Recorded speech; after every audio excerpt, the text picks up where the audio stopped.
أشهد أن لا إله إلا الله الملك الحق المبين وأشهد أن محمدا عبده ورسوله الصادق الوعد الأمين اللهم صل على سيدنا محمد وعلى آله وأصحابه أجمعين فقد قال الله تعالى في القرآن الكريم أعوذ بالله من الشيطان الرجيم بسم الله الرحمن الرحيم يا أيها الذين آمنوا اتقوا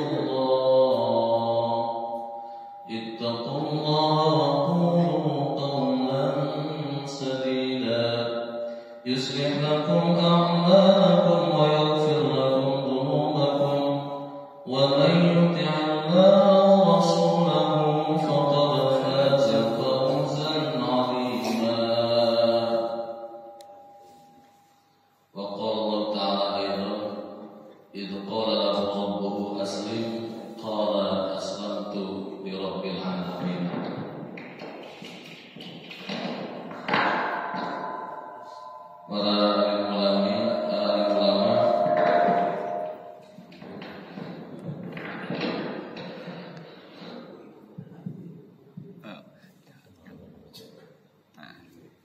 Para ulama yang dimuliakan oleh Allah Subhanahu wa taala, juga yang saya hormati para asatidzah sesepuh Masjid Al-Huda,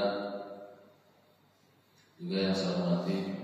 Alhamdulillah pada saat ini kita masih sehat walafiat, bisa menggunakan nikmat dari Allah ini untuk beribadah kepadanya. Jadi sebenarnya ayat itu giliran Hafid ya, Hafid jadi pendengar. Ustaz. Jadi gantian. Bapak Ibu, sebenarnya saya punya hanca itu akrab dengan Al-Fatihah, tapi kelihatannya tidak relevan kalau saat ini kita lagi musim Idul Adha, banyak kurban, terus kita masih melanjutkan. Jadi berhenti dulu. Untuk saat ini saya ingin mencoba mengupas sedikit tentang memaknai Hari Raya Idul Adha, kemudian ibadah kurban. Bapak Ibu yang dimuliakan Allah, alhamdulillah kita patut bersyukur kepada Allah. Jadi saat ini kita lagi menjadi musuhnya setan. Disebutnya adu syaitan. Karena di samping musuh setan ada yang disebut ikhwanus syaitan, balanna setan. Ada juga yang disebut hizbus syaitan, tentara setan. Tapi kalau adu syaitan itu musuh, artinya pada prinsipnya setan itu bertentangan dengan kebaikan. Setan tidak suka pengajian, kita suka pengajian. Setan tidak suka orang bertakwa, kita bertakwa, itu jadi musuh setan. Kalau ikhwanus syaitan, temannya setan. Ada juga yang lebih bahaya lagi, qarinus syaitan, teman akrabnya setan. Jadi kelakuannya segala-galanya itu meniru atau sama persis dengan setan atau dengan iblis. Nah, kita ini lagi jadi musuhnya setan, ikhwan adu syaitan. Jadi sedang menjadi musuhnya setan. Makanya jangan heran kalau di pengajian banyak yang lagi duduk terus enggak bertahu, agak-agak itu dia. Terus ada yang lagi di pengajian buka-buka apa? Saya ingat almarhum dan terakhir dia mengenal Allah Subhanahu wa taala, teman kita Ustaz Hari Mukti. Kalau sebelum pengajian itu galak juga beliau itu. Mohon maaf kalau yang tangannya masih gerak-gerak, masih pakai HP, saya tidak akan mulai pengajian ini. Karena ingin menegaskan bahwa kita ini lagi bermusuhan dengan setan. Soalnya dulunya benarkan dulu. Ini almarhum seperti itu, luar biasa. Jadi sebelum memulai pengajian itu Ustaz Hari Mukti dia begitu inginnya merapikan, artinya bahwa majelis taklim itu harus berbobot, jangan sampai barok bohong. Salah satu keberhasilan majelis taklim itu, Bapak Ibu yang dimuliakan Allah, adalah menghadirkan hati. Jadi kalau hatinya hadir dengan tubuh kita, kalau kita tubuhnya saja yang hadir, kemudian hatinya kemana saja, itu nggak akan sampai kepada kalbu kita. Makanya hadir jasadnya, hatinya juga harus hadir. Seperti itu. Makanya di Kodatul kita ini saya mau kesini juga diberikan pasangan kantuk, tapi dilawan begitu. Itu adalah tipu daya setan. Nanti akan kita bahas di dalam episode atau majelis taklim yang selanjutnya. Bapak Ibu yang dimuliakan Allah, kalau kita berbicara ibadah kurban, Idul Adha, ibadah haji, sangat tidak terlepas dari kisah Khalilullah, Abul Anbiya, yaitu Nabi Ibrahim alaihissalam. Jadi Nabi Ibrahim alaihissalam disebut dengan Khalilullah, Abul Anbiya, bapaknya para nabi, Khalilullah, kekasih Allah. Ini tidak lepas daripada itu. Kenapa tidak terlepas? Sejarahnya diceritakan di dalam Al-Quran sedemikian rupa, sangat erat kaitannya dengan Nabi Ibrahim alaihissalam. Jadi Nabi Ibrahim ini adalah dengan keluarganya adalah satu portofolio yang harus kita contoh benar-benar. Bagaimana keluarga Nabi Ibrahim ini, mereka semua menghadirkan ketakwaan kepada Allah itu totalitas penghambaan, jadi total penghambaan itu. Nabi Ibrahim, kemudian Nabi Ismail dan istrinya Siti Hajar. Nabi Ibrahim, Siti Hajar, ragu-ragu. Jadi tidak terlepas. Ini kisah Idul Kurban ini atau Hari Idul Adha dan haji tidak terlepas daripada kisah Nabi Ibrahim alaihissalam. Yang saya bacakan di dalam muqaddimah tadi, di dalam surat Al-Baqarah ayat 131. Idh qala lahu rabbuhu aslim. Ketika Allah berfirman atau menyuruh kepada Nabi Ibrahim, idh qala lahu rabbuhu aslim, berserah dirinya, tunduk patuhlah. Maka dijawab oleh Nabi Ibrahim itu dengan gagah, qala aslamtu lirabbil alamin. Aku tunduk patuh berserah diri kepada Allah Rabbul Alamin, Tuhan semesta alam. Jadi totalitas kepatuhan, tidak melanggar perintah Allah sedikit pun. Maka nanti di dalam kisah penyembelihan Nabi Ismail ini ada yang dimaksud dengan satajiduni insyaallah minas sabirin. Insyaallah Bapak, engkau akan menemukan aku, niscaya aku ini termasuk orang yang sabar. Ini puncak daripada ujian dari Allah Subhanahu wa taala dihadapi dengan kesabaran. Ibu-ibu, kira-kira yang dimaksud sabar apa? Cici. Sabar kok. Tuh bawa duit sabar, ini sabar bukan? Ayo. Salah diri. Kalau Nabi Ismail ketika mau ditanya oleh Nabi Ibrahim, "Fa'al ma tara?" Ya berarti if'al ma tu'mar. Kan begitu, satajiduni insyaallah minas sabirin. Jadi kesabaran itu ketika contohnya yang di dalam ayat tadi di dalam surat As-Saffat ayat 102 tadi ya. Itu Nabi Ismail ketika mau disembelih oleh Nabi Ibrahim karena perintah Allah, kata Nabi Ibrahim, "Fa'al ma tara?" Wahai anakku, ini Allah firman, sesungguhnya aku bermimpi. Bermimpinya Nabi itu berarti perintah dari Allah Subhanahu wa taala. Ini arafil manam anni azbahuka. Aku bapakmu diperintahkan untuk menyembelihmu. Fanzur madza tara. Bagaimana menurutmu? Dijawab oleh Nabi Ismail, "Ya abati if'al." Hai bapakku, kerjakan matukmar apa yang diperintahkan kepada engkau. Maka satajiduni insyaallah minas sabirin. Ketika pisau sudah di leher, kemudian itu nyawa sebentar lagi akan direnggut oleh tadi karena gesekan pisau tadi, maka di situ kata Nabi itu insyaallah satajiduni insyaallah minas sabirin. Niscaya engkau insyaallah akan menemukan aku anakmu ini termasuk orang yang sabar. Artinya sabar itu kita ini tetap terus berada di jalan Allah sekalipun nyawa akan melayang. Jadi sabar itu tetap berada di jalan Allah. Orang kaya diuji dengan kekayaannya, maka dia sabar tidak menggunakan hartanya ini untuk berbuat maksiat. Orang yang miskin sabar, dia tidak melanggar aturan Allah, dia tidak mau nyuri, maling, merampok. Nah, jadi tetap di jalan Allah Subhanahu wa taala. Kesabaran itu benar-benar mau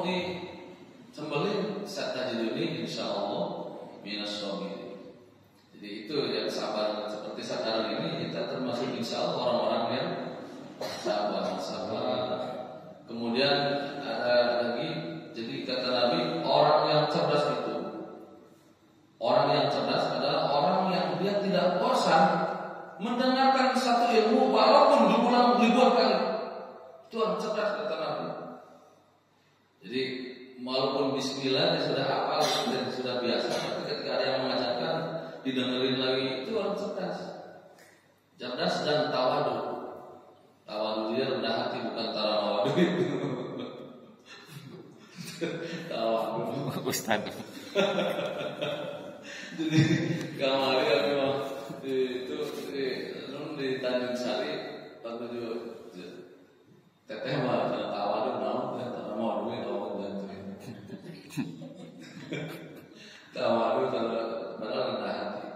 Nah, Bapak Ibu yang dimuliakan Allah Subhanahu wa taala, yang sering dibacakan Ustaz Afif dan Ustaz Roy itu kan dengan surat Ibrahim. Jadi Nabi Ibrahim alaihissalam itu dia diuji oleh Allah Subhanahu wa taala sampai usianya tua belum mempunyai anak. Belum dikaruniai oleh Allah itu keturunan. Bayangkan. Alhamdulillahilladzi wahaba li 'alal kibari Ismail wa Ishaq. Barulah sampai ketika dia sudah menjelang tua dikaruniai oleh Allah Subhanahu wa taala seorang anak. Logikanya begini. Jadi supaya apa sih makna kurban yang sebenarnya ini, pengorbanan seperti apa? Kita ini orang misalnya sangat mendambakan anak, bertahun-tahun puluhan tahun menunggu kehadiran seorang anak. Oh, begitu lagi senangnya kita ini digendong, diajak ke sana kemari sampai pokoknya bahagia sekali. Ketika lagi bahagianya, lagi senang-senangnya datang perintah Allah Subhanahu wa taala. Kalau disikapi dengan tidak kalau disikapi bukan karena iman, bukan karena Islam kepada Allah, berat sekali. Lagi senang-senangnya baru punya anak, masih disusui, tiba-tiba datang perintah Allah. Untuk apa? Untuk menyimpan anak dan istrinya itu Nabi Ibrahim di sebuah lembah. Tidak apa-apa. Yang sekarang ini adalah Makkah Al-Mukarramah, yang ada Ka'bah itu dulunya gersang. Ghairi dzi zar'in di sana dalam Al-Qur'an. Ghairi dzi zar'in itu bahasa Arab. Kalau bahasa kitanya, karena saking gersangnya di situ, ketika kita menanamkan tumbuh-tumbuhan dia tidak akan tumbuh. Ghairi dzi zar'in biwadin ghairi dzi zar'in 'inda baitika haram. Disimpan di situ. Bayangkan Nabi Ibrahim lagi senang-senangnya baru mempunyai anak yang ditunggu selama puluhan tahun. Datang perintah Allah supaya meninggalkan anak dan istrinya itu di sebuah lembah yang tidak ada penduduk, tidak ada penghuni, gersang. Karena ini adalah perintah Allah, disikapi dengan tadi itu qala aslamtu lirabbil alamin. Aku tunduk patuh sepatu-patuhnya kepada Allah, menurut Nabi Ibrahim. Diajar Siti Hajar sareng Nabi Ismail masih kena itu sesuai. Diajar tadi itu. Ditanya sama istrinya, wahai Abi, kita balik ke mana? Menuju lembah. Nyata di Sabudadar Masjidil Haram tadi. Di sana tidak ada penduduk, tidak ada tumbuh-tumbuhan, tidak ada air. Berbekal air satu di urang satu naunnya, dirikan gitu. Pompa, kembitnya, kembit segitu di bawah. Lagi masih dalam keadaan menyusui. Sampai itu di situ yang sekarang tepatnya ini dekat Ka'bah tadi, Nabi Ismail ditinggalkan. Begitu sampai itu kata Siti Hajar, wahai Ibrahim, kenapa engkau ajak kami ke sini? Sampai 3 kali, kenapa engkau tinggalkan aku di sini? Kenapa engkau tinggalkan aku di sini? Anakku yang masih kecil sedangkan aku, istrimu, kenapa ditinggalkan di sini? Nabi Ibrahim tidak menjawab, diam saja. Setelah sambil bergerak beberapa langkah, kata Siti Hajar, wahai Ibrahim, apakah ini adalah perintah Allah? Kemudian Nabi Ibrahim baru melihat ke belakang. Wahai istriku, memang ini adalah perintah Allah. Apa kata Siti Hajar ketika mendengarkan bahwa ini adalah perintah Allah? Jikalau ini adalah perintah Allah, maka lakukanlah. Aku rela, aku ikhlas berada di tempat ini.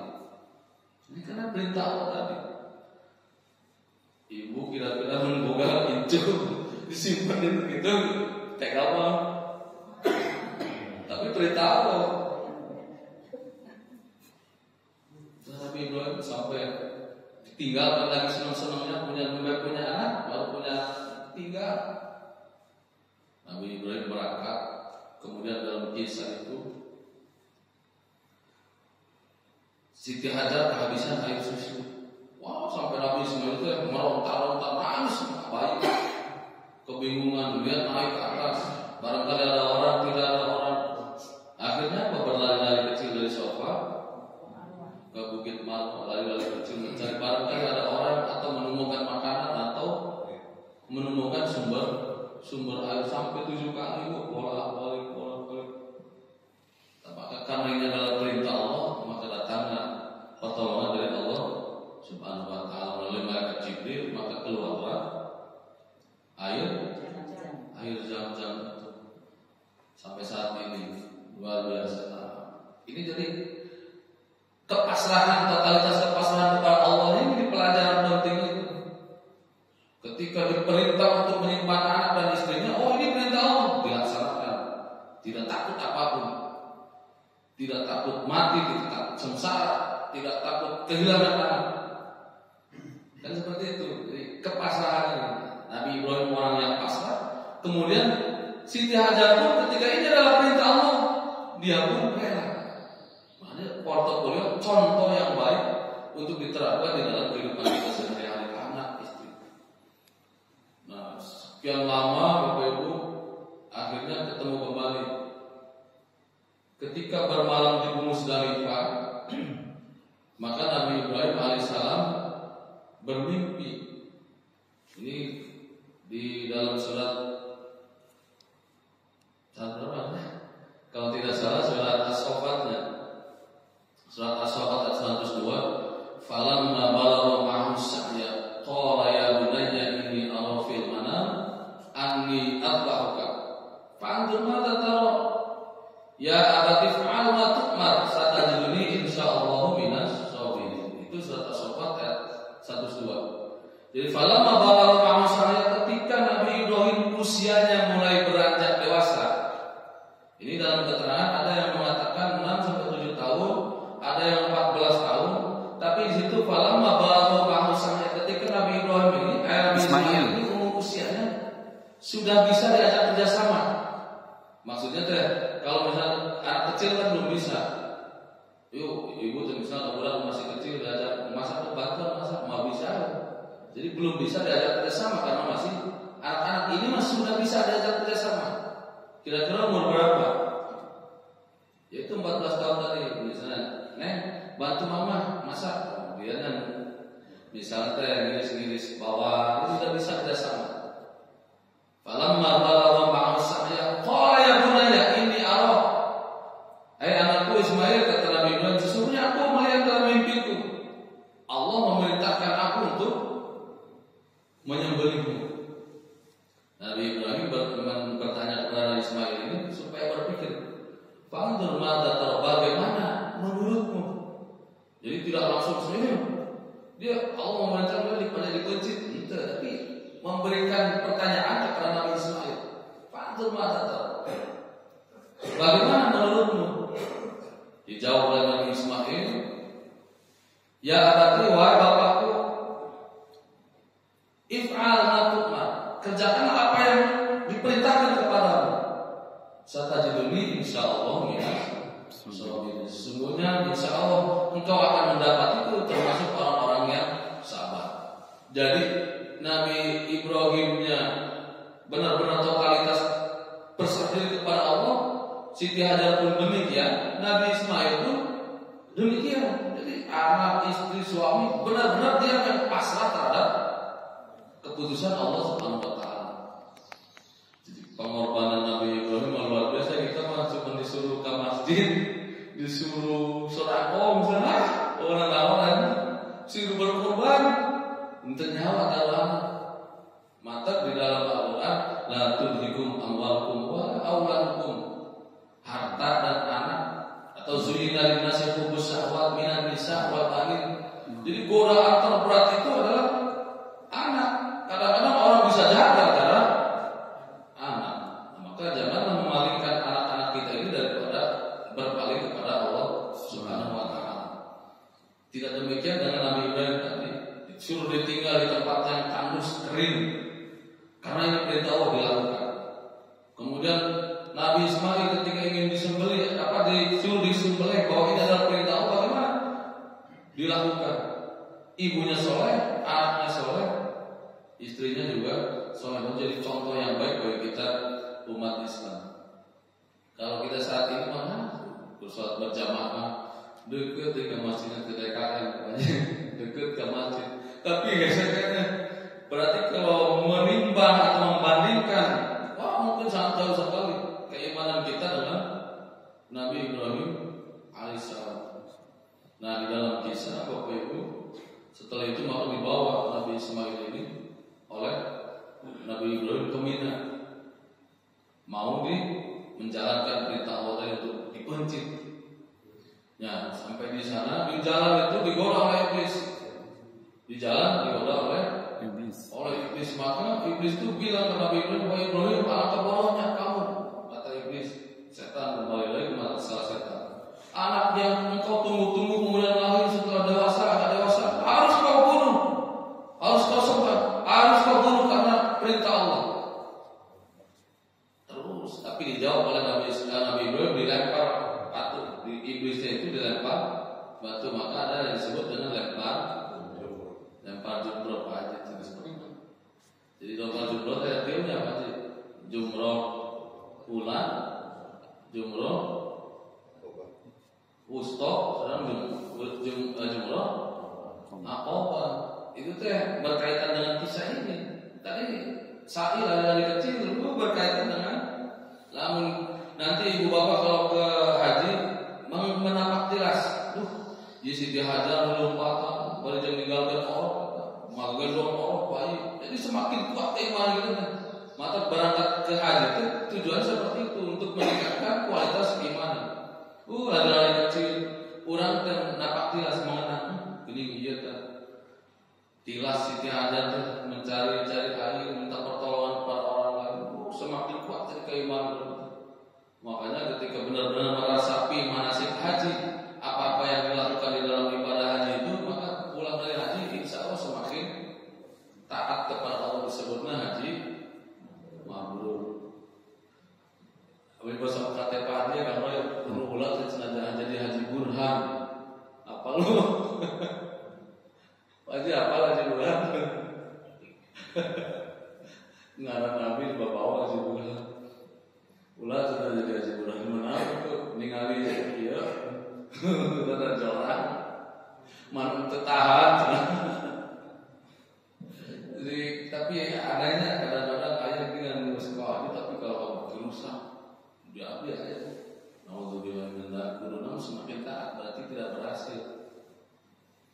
Nah, ketika lagi mau disembelih, iblis datang, digoda tuh Nabi Ibrahim. Terus kalau dibanting, dijawab tuh Nabi Ibrahim, Allahu Akbar, Allahu Akbar, Allahu Akbar. Datang ke Nabi Ismail, "Ayo kau naik, mana didinya teh? Kembali payah bapaknya lena." Dijawab oleh Nabi Ismail ke iblis tadi, "La ilaha illallah, Allahu Akbar." Datang lagi ke Siti Hajar iblis. Itu anak anda pada dikunci ke bapaknya. Dijawab tuh Nabi Ibrahim, ke Siti Hajar, Allahu Akbar walillahil hamd. Mungkin pada masjid sapi itu ya takbir itu kan teh maca basmalah terus sholawat terus sama tadi Allahu Akbar Allah, kemudian maca doa untuk menyembelih, baru bismillah Allahu Akbar. Nah, jadi pengorbanan atau kurban ini beda dengan agama yang lain. Kalau agama yang lain, ibu bapak untuk menebus dosa atau untuk persembahan kepada Tuhan. Tapi kalau di ajaran agama Islam di kita bukan seperti itu. Jadi ibadat kurban itu adalah rasa syukur kita kepada Allah. Jadi bersyukur atas nikmat anugerah yang telah diberikan kepada Allah kepada kita.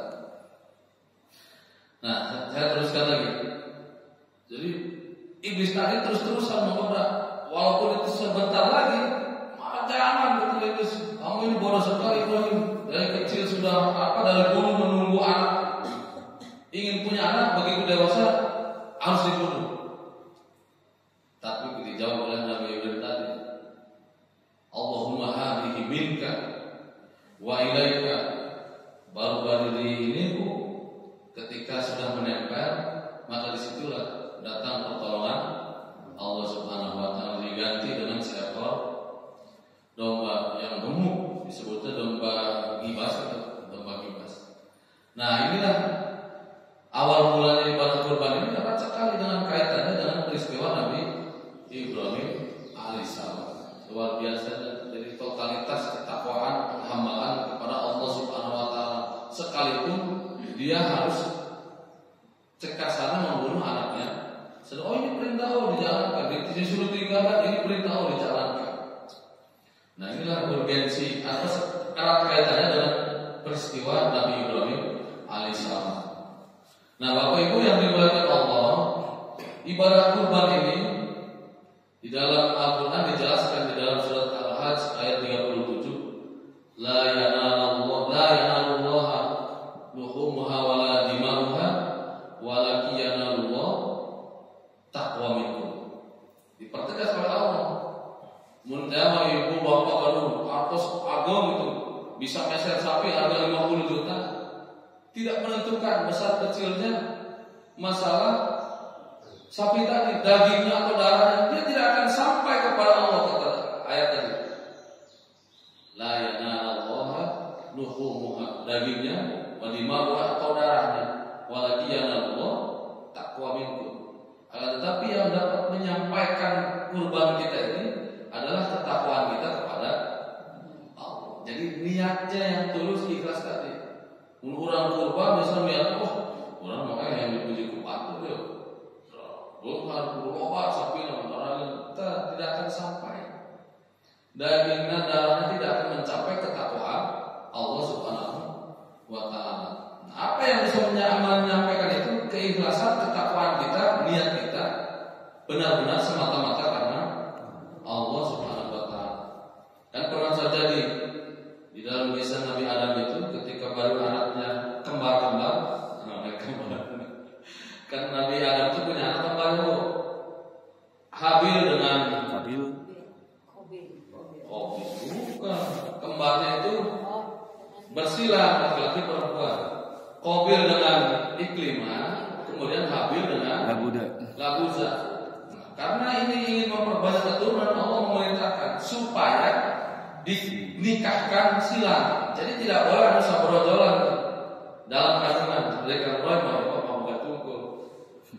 Ini mah jadi Habil dengan Labuza, Iklimah dengan Qabil. Nah, Qabil itu berdegong tidak turut kepada Nabi Ibrahim. Hai anakku, kata Nabi Ibrahim di Nabi Adam, hai anakku, saya diperintahkan oleh Allah untuk menikahkan kalian, tapi nikah silang. Qabil yang kembaran dengan Iklimah tidak boleh menikah. Qabil harus nikah dengan kembarannya Habil, yaitu Labuza. Habil dengan kembarannya Qabil, Iklimah. Nah, Qabil mah Nabi Muhammad apa itu? Itu mau kalau masuk itu membahas saudara saya sekandung tapi harus nikah dengan Habil. Kalau Gulis, kembaran Habil, hari Habil nanti mari mawai kemana perintah. Nah, ketika itu diperintahkan oleh Allah, wahai Adam, ketika Qabil masih membangkang wahai perintah Allah, silakan untuk berkurban. Qabil profesinya dia sebagai seorang yang petani yang menanam tumbuh-tumbuhan, buah-buahan. Habil seorang pengembala domba. Ketika diperintah itu, setelah itu nanti kurban anak-anakmu itu, kata Allah, simpan di atas gunung. Yang kurbannya diterima, maka dia yang harus menikah dengan Iklimah tadi. Karena Qabil maksa pengen nikah dengan Iklimah. Nah, Qabil karena dia seorang petani, padahal banyak buah-buahan itu bagus-bagus, dicari yang sudah busuk, yang kecil-kecil, apa mah Yang supaya betul sedekah kan udah dipilihan ada yang halus dan kurang uksi butuh dibikin kabatur tidak mencapai kepada kesempurnaan. Dan tanalul birra hatta tunfiqu ma tuhibbu. Jadi tidak akan sampai kepada kesempurnaan dalam sedekah itu ketika tidak memberikan sedekahnya kepada yang masih disukai. Kira-kira kepada masih apa TKB misalnya ibu tidak dirasa kurang ya. Oh ya mun abdi pasien busuk ya, abdi ge mah sedangkan nuan baru ini ayam misalnya, itu tidak akan sampai kepada kesempurnaan sedekah tadi. Nah maka mobil ini cari yang busuk-busuk yang sudah layu di keranjang. Alih habis karena niatnya ini perintah Allah ikhlas. Mundong waktu di tiana, pangagum namanya. Pangagum itu kita kawak pangagum dibenci, disimpan di bawah, dipakul, disimpan di gurun tengah malam. Kayak pagi-pagi teh perintah Allah karena Nabi Adam. Ari kobil matahari niatnya geus buruk, busuk niatnya. Terus saudara kalau kita ikhlas, neangan teh buru-buru geus teu laku. Ali habil lillahi ta'ala ikhlas. Tak pagi-pagi ibu bapak di teh berdoa tadi ternyata yang diterima adalah persembahan atau kurbannya habil. Apa yang mendasarinya? Keikhlasan. Jadi lamun sedekah teh ulah ningal anu buru ke batu dari dulu ya disimpan urang soal dia akan mencapai kepada kesempurnaan. Nah, tadi tidaklah sesekali kata Allah daging-daging kurbanmu atau darah-darah daging kurban itu sampai kepadaku. Akan tetapi yang dapat mendatangkan ridha Allah, berpahala, diterima oleh Allah adalah takwa minkum, yaitu ketakwaan, niatnya, keikhlasannya, ketulusannya. Misalnya sekarang saya tidak punya uang, dong bawa biasa sapi, tidak terlalu penting. Ikhlasnya tadi. Kalau maksakan, orang mahal anggota kamari sapi banyak yang lomba. Era batu semua dipita. Daerah batu datang ke malu karena orang tidak kadang teuing dah urang mah domba. Domba dan penting niatna lillahi ta'ala. Maka diterima karena keikhlasan tadi. Karena keikhlasan tadi diterima oleh Allah Subhanahu wa taala. Mun teu kan mobilnya jadi teuing jadi tertolak oleh Allah Subhanahu wa taala. Begitupun kita ini ketika nanti sebentar lagi Idul Kurban, niatkan lillahi ta'ala. Jauh-jauh hari sudah dipersiapkan kan. Mau bagaimana orang bakal menyambut Idul Adha, ketakwaannya terus ditingkatkan. Nah, yang paling penting dari Idul Kurban ini Bapak Ibu, jadi ibadah kurban atau udhiyah ini salah satu ibadah yang bisa yang vertikal dan horizontal. Contoh ibu misalnya sholat atau zikir itu kira-kira ibadah itu hubungan dengan manusianya ada nggak? Itu langsung vertikal dengan Allah, zikir vertikal dengan Allah. Tapi ibadah kurban ini adalah ibadah yang dia vertikal kepada Allah juga secara horizontal. Hubungan dengan Allah semakin kuat, hubungan dengan manusia pun semakin kuat. Kenapa demikian? Kalau kita baca kitab Syu'abul Iman, Pak Haji, karya Imam Nawawi, Syekh Nawawi Al-Bantani, dari 77 cabang iman, 70 cabang iman dari iman itu iqra' bil apa? Intiqadun bil qalbi, yakin dalam hati, kemudian mengucapkan dengan kata-kata, mengerjakan dengan anggota badan. Tadi bagi itu ayat kita pernah jadi anu dengan hati ayat 20, anu dengan kata-kata ayat 7, anu dengan perbuatan ini ayat 40, jadi sadayana 77. Jadi keimanan tertinggi nyata iman kepada Allah. Dia nomor hiji teh. Dina Syu'abul Iman, dina dalam apa namanya? Cabang-cabang iman, keimanan tertinggi itu yang kuat iman kepada Allah. Maka kalau kita baca la ilaha illallah, tidak cukup diartikan la ilaha illallah tidak ada Tuhan selain Allah. Tidak cukup demikian, tapi la maktubah, la maksudah, la ma'budah bihaq. Tidak ada Tuhan yang disembah, tidak ada Tuhan yang tempat bergantung. La maktubah, jadi maknanya banyak. Tertinggi itu iman kepada Allah, cabang iman. Terus diruntut Bu, ada sholat, ada zakat, ada iman kepada manusia, terus. Yang ketujuh-tujuhnya itu adalah iman totul ada anit torik, yaitu membuang duri di jalan. Kenapa membuang duri di jalan ini? Ini adalah rasa kemanusiaan, cinta kepada sesama manusia. Ibu Haji misalnya di jalan oleh Pak Bu, buru-buru dicopot, iya teh, lawan lewat ke masjid. Ayo Pak Haji sudah bisikir ke masjid ke juga ke Pak Bu, nyaah kapa pada jalan muslim dicopot Bu, itu keimanan dicopot diambil. Oh iya buru-buru dipel musik budak Pak Bu, tetangga itu bukti.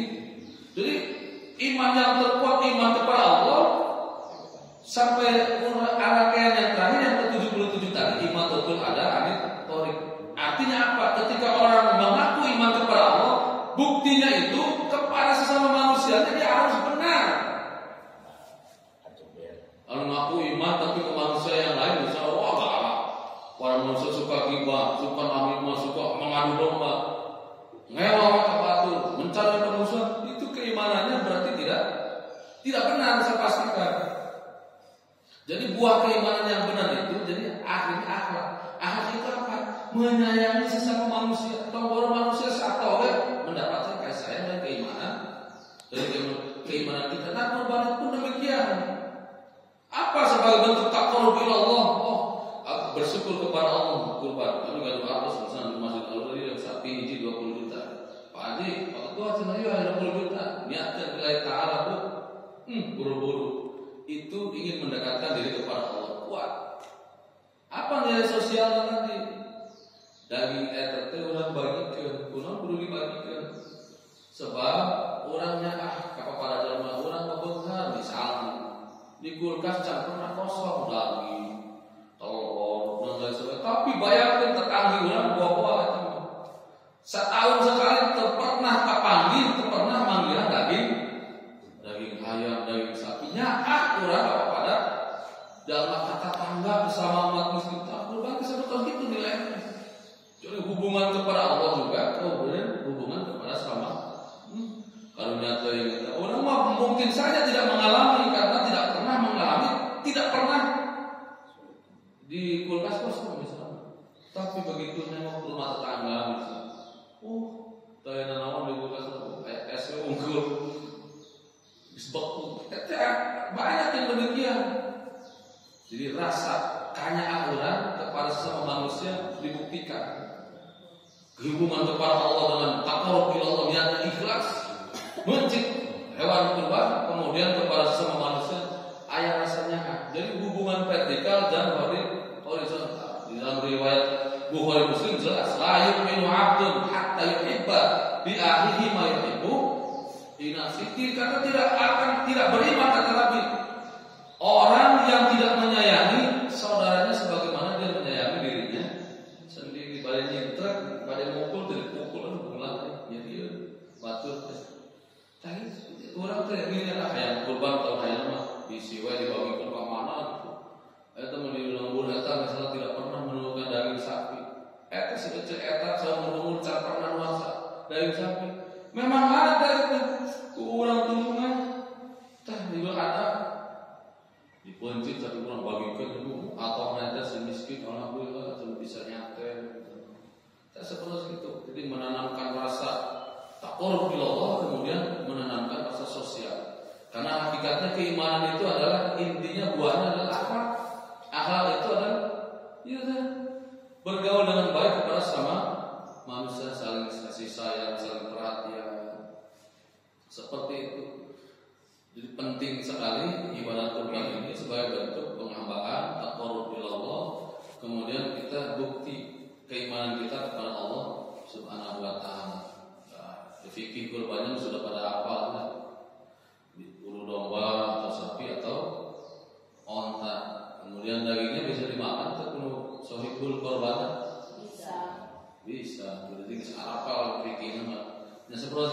biasa perilaku nonton nanti. Hakikatnya ini memaknai Idul Kurban ini seperti itu kok. Niat dari ikhlas bagi 5 tahun akhirnya bar kurban juga air rezeki anak telepon bu kurang tegar. Kumaha baru apa sama kurban kumpulkan gunungkan di Masjid Al-Aqsa juga ada 30 sapi. Kemudian dia berlimpah bisa diekspor ke daerah lain.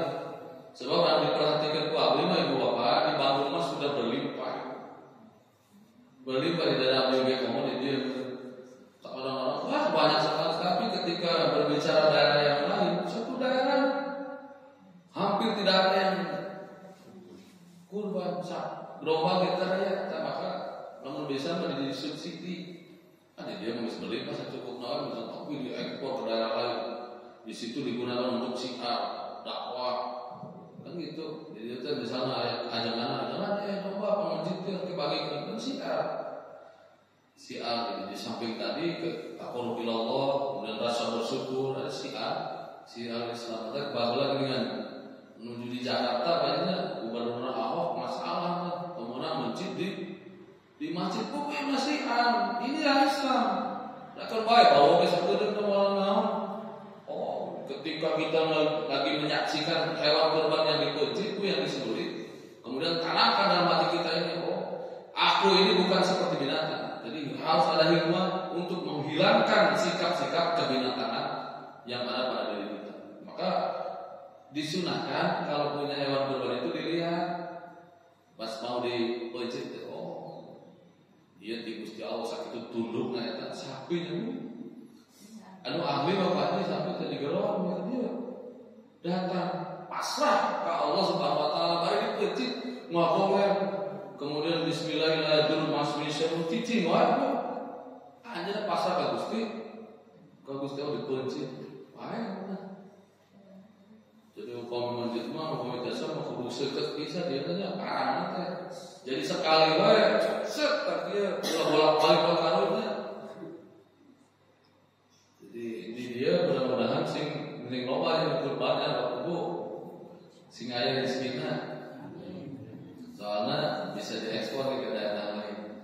Nah, Bapak Ibu itu hikmah sekilas hikmah daripada atau memaknai hari raya Idul Adha, Idul Kurban ini. Jadi kurang lebih kalau tidak salah tanggal 29 ya.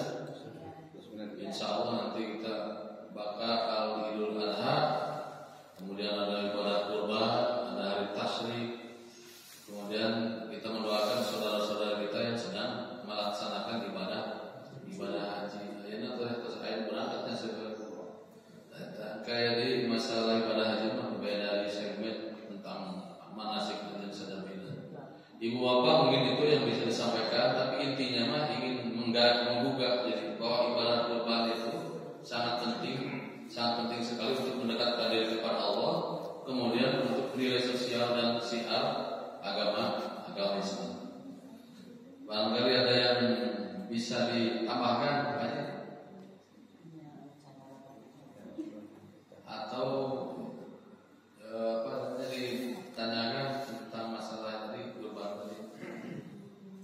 Ada dua ibu dulu kan.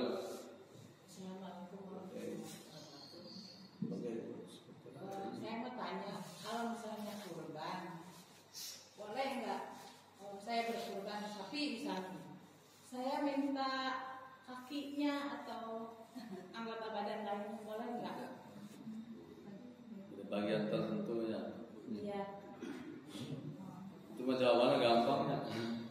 Boleh. Jadi Nabi Muhammad pernah jadi ketika kurban malah mintanya hati. Hati itu paling enak ya segala. Dalam sapi paling enak jadi boleh minta. Tapi kalau diminta sedaya kaki, badai, kepala, pipi, badai, kadang-kadang sebenarnya terlalu banget. Jadi boleh ketika kurban. Yang tidak boleh itu ketika kurbannya nazar. Jadi mengkurban nazar misalnya abdi kan bumi payu, abdi boleh kurban. Kemudian terjadi payung, orang termesa sapi teten tidak boleh. Ketika kurban tenazar, Boleh tapi kalau batu yang seperti lu. Nyamannya seperempat seperti lu. Seperti lu dari sana mau dibagikan. Oh yo kurban ayam yo. Dari batu mana pakai miskin. Itu punya. Makasih. Kan mana? Yang awal aja tadi pembukaan kan ada waktu Nabi mau menuju Ismail ini kan sebenarnya kesabaran dari kesabaran itu bagi Nabi sudah aneh, tapi bagi kita mungkin setiap orang berbeda keadaannya. Yang saya tanyakan adalah apakah setiap kesabaran itu selalu berbanding lurus dengan pertolongan Allah atau apapun? Mohon dijelaskan seperti apa itu. Betul. Jadi di dalam Al-Quran juga kan sangat populer wasta'inu bis-sabri was-shalah. Mohonlah pertolongan kepada Allah ini dengan sabar dan sholat. Jadi kesabaran ini kadang-kadang ada istilah sabar ada batasnya saja. Oh iya ini sabar dari gitu. Kemarin sabar, orang misalnya dilanda COVID, kan COVID, kemudian kita sabar cici, nggak ada apa-apa. Sabar di sini adalah bukan berarti pasrah, tapi berusaha sekuat mungkin. Orang tidak bisa apa-apa, sabar, bagus kayak ada ujian beda itu. Sabarnya di sana adalah harus dia belajar. Seorang murid mau supaya lulus ujian, sabar belajar enggak bagus itu kesabaran yang salah. Jadi sabar justru ketika lagi sakit, kesabaran itu terus menerus asal jangan keluar dari nilai-nilai Allah, nilai-nilai aturan Allah.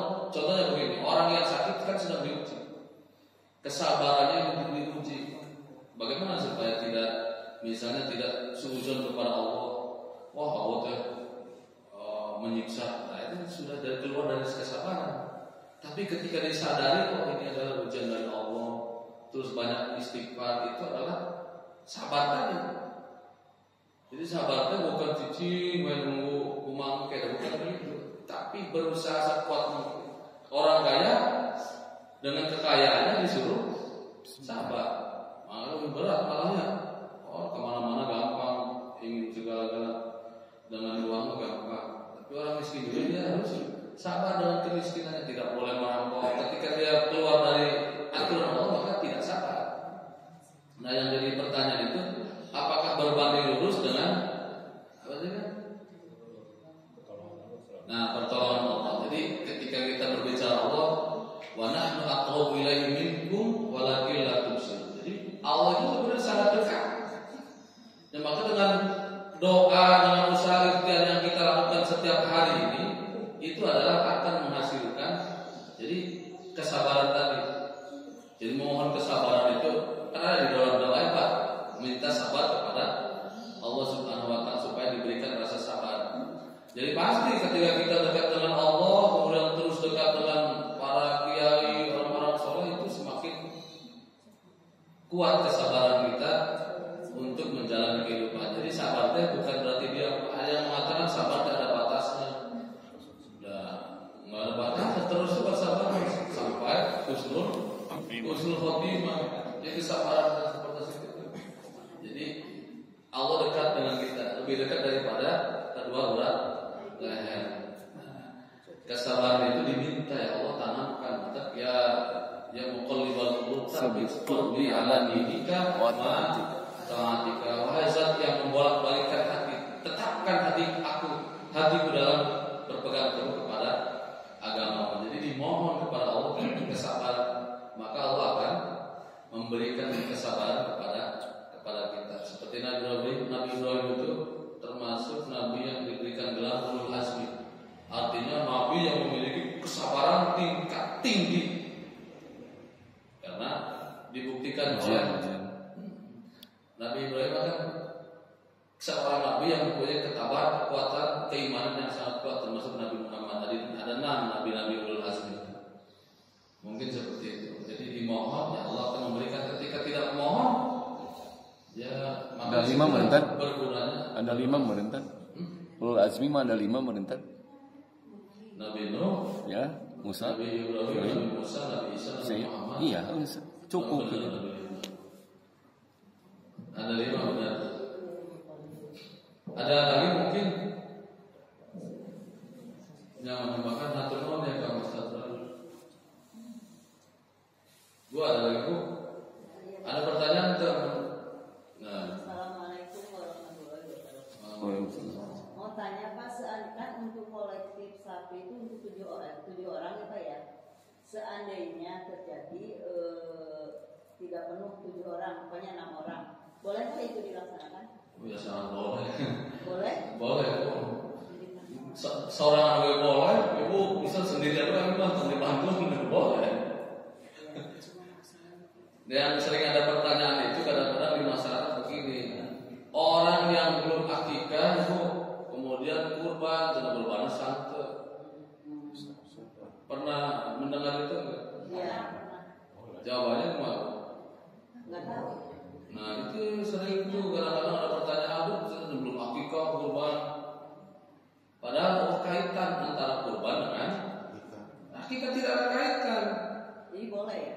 Boleh, jadi tidak mu'alak. Mu'alaknya seperti ini. Syarat yang satu, pekerjaan yang satu bisa mensahkan pekerjaan yang lain. Contohnya begini. Wudu itu kalau wudunya tidak benar, maka sholatnya tidak benar. Nah itu kan jadi wudu ini mu'alak, mengikat dengan sholat. Tapi kalau akikah dengan korban tidak demikian. Masing-masing hukumnya. Jadi kalaupun tidak, nah cara yang bertanggung jawab untuk akikah siapa? Orang tua. Sampai kapan? Sampai kapan tuh? Nah, sampai balik si anak. Ketika anaknya sudah balik, maka tanggung jawab orang tua itu sudah selesai. Dahulunya juga sudah mau akad. Tiba-tiba anak tadi sudah dewasa, punya hak. Oh ingin akikah, maka tidak mesti disebut akikah, disebutnya sodakoh. Jangan gue sodakoh. Bukan duit ya, kita berapa dan cantik akikah, mesti dewasa. Jadi yang bertanggung jawab itu adalah orang tua. Hukumnya adalah sunnah muakkad dan tidak ada kaitannya dengan ibadah kurban. Masing-masing hukumnya, bukan seperti wudu dengan sholat atau hadas besar dengan sholat. Orang bisa pun terus jima mandi sholat, itu nggak berkaitan. Tapi akikah dengan kurban mah tidak berkaitan, masing-masing. Seperti itu. Barangkali ada yang menanyakan, gitu. Akikah mah tanggung jawab orang tua, memberi nama, mencukur rambut, ditimbang, ditukar dengan emas, itu tanggung jawab. Ada lagi? Jadi ibu boleh nanya. Kalau sudah tidak ada, mungkin dicukupkan sekian, waktunya sudah surutnya. Nah, pada namanya Masalah kulit saja. Gimana ya? Kulit kurban yang diperjualbelikan hukumnya apa? Tambihan nanya. Masalah asas manfaat. Nah, itu benar. Ada manfaat. Jadi seperti ini, orang misalnya jalan membahasakan menjual babi, tidak boleh. Tapi ketika mau babi diongkoskan, misalnya diburuhan mau pangwal, tidak ada. Tapi ketika menjual beli barang yang sama, akadnya jual beli, maka tadi coba tadi ajas manfaat tadi terus kurang lebih seperti itu. Ya, maksudnya terus. Hatur mudah-mudahan terbosan terbuk cakap kita nih. Jadi orang yang cerdas teh walaupun sudah berkali-kali diulang, tapi untuk mengingat kembali itu adalah orang yang cerdas. Tidak ada ruginya orang yang silaturahmi, orang yang sebagai taklim, tidak ada ruginya. Mari kita tutup dengan doa kifaratul majlis. Ya menika asyhadu an la ilaha illa anta astaghfiruka wa atubu ilaik. Hatur nuhun hapunten anu kasuhun nyuwun punten sadaya kalepatan. Billahi hidayah wa taufiq wal afu minkum. Wassalamualaikum warahmatullahi wabarakatuh. Waalaikumsalam.